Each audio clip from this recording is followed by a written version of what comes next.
Right, so welcome back to another video on this channel. A little bit different today because basically instead of analysing just one game, I'm going to be analysing two games from the 3 o'clock kickoffs from today. Obviously the second match day of the Premier League season is up and running, and yeah, I did watch two games at the same time pretty much because I watched Leeds versus Everton on the TV, and obviously for those of you who do not know, my brother is a Norwich fan, so he of course had, Man City versus Norwich on next to me as well, which I did watch quite a bit of as well. So it's going to be two games analysing today instead of one, because what's better than analysing one game? Analysing two games. So yeah, let's get straight into it. Starting off with Leeds versus Everton. I'll put a timestamp on the screen right now for when I start analysing Man City versus Norwich, for any of you who just want to watch the Man City and Norwich one. But yeah, we'll get started on, of course, with Leeds United versus Everton. Now, obviously the game finished 2-2. The first game at Elland Road in front of a full capacity since May 2004, so obviously it was bouncing as was expected.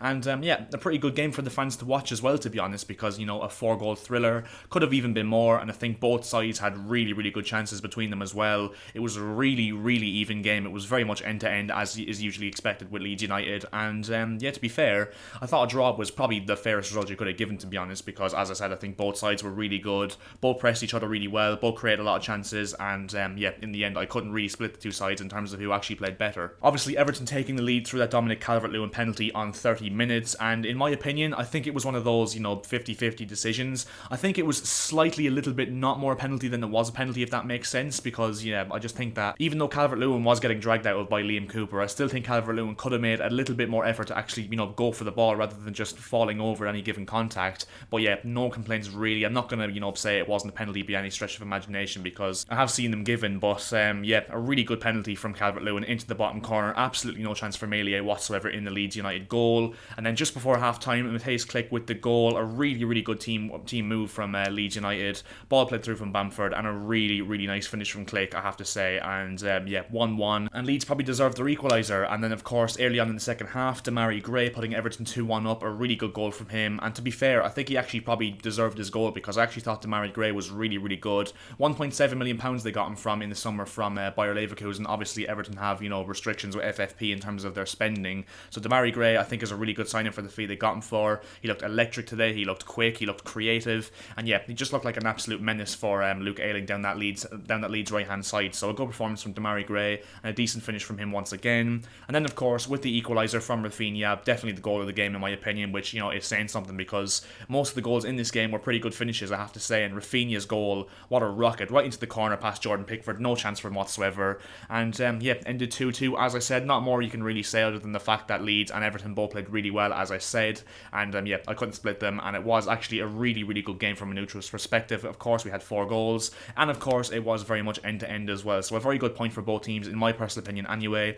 Everton building on that 3-1 win against Southampton last weekend, so they'll take that, 4 points from a possible 6. And Leeds, of course, they'll probably take their first point on the board as well against a very strong Everton side as well, who do have some very good players and play some good football under Rafa Benitez, and are quite hard to beat as well. So I think that both sides will definitely take a point in this one. And now we will move on swiftly to Manchester City's 5-0 thumping of Norwich City. And yeah, I mean, expected result, to be honest. I mean, everybody pretty much thought that City were going to absolutely slap up Norwich, and of course it did happen. A really poor performance from Norwich once again, I have to say. They barely even broke into Man City's half until really City stopped really playing for a bit when they went 3 or 4-0 up, and Norwich were able to break a little bit, but didn't cause any hassle whatsoever to Man City's defence whatsoever. And yeah, I do worry for Norwich, which obviously sounds really reactionary and just rich for me to say, because those of you who are fans of the channel, you will know that I have been kind of bigging up Norwich a little bit. And to be honest, I know it's really harsh probably, because they've had 2 of the probably toughest games you can have in the first 2 games of the season, Liverpool at home and then going away to Man City as well.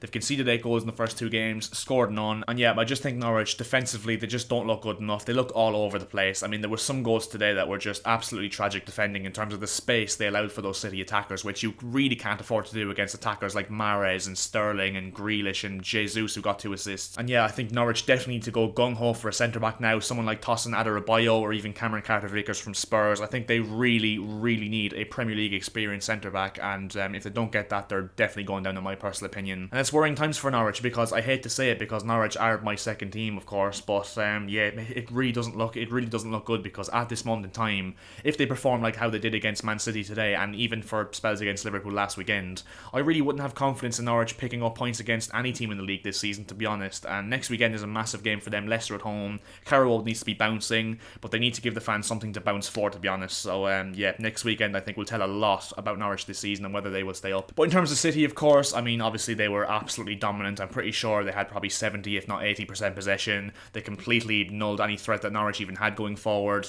and yeah, just a standard routine win for them. They were probably very much pissed off after the weekend's result last weekend against Spurs. And yeah, that's City without, of course, Foden, without De Bruyne, without Harry Kane if he is to sign, and yeah, just a standard performance from City. A really good performance, really dominant, and yeah, just what you'd expect, to be honest. But Jack Grealish getting his first goal, of course, even though I didn't know much about it, yeah, just good for him to get off the mark, maybe a bit of a confidence booster. Obviously, Riyad Mahrez getting his goal, Raheem Sterling getting his goal, which is good for their confidence as well. But yeah, just more worrying signs for Norwich, as I said, because, you know, losing 5-0 to any team, even if it is against the champions away from home, and, you know, City's first game in front of fans for God knows how long, it doesn't look good for Norwich whatsoever. And Daniel Farke could be under some pressure going into Christmas if Norwich had to play like this every single week, because it doesn't look like at this moment in time, it looks like the jury's out on Daniel Farke at this moment in time as to whether, of course, he can cope with the demands of, you know, playing in the Premier League, because he needs to realise that you can't just keep playing the same way against every single team like you do in the Championship when you're expected to have more of the ball. And when you go to places like City and play against teams like Liverpool and Chelsea and, you know, Spurs and all those kind of teams, United, you can't expect to match them, you know, 11 versus 11. You have to be a little bit pragmatic at times, and you have to kind of, you know,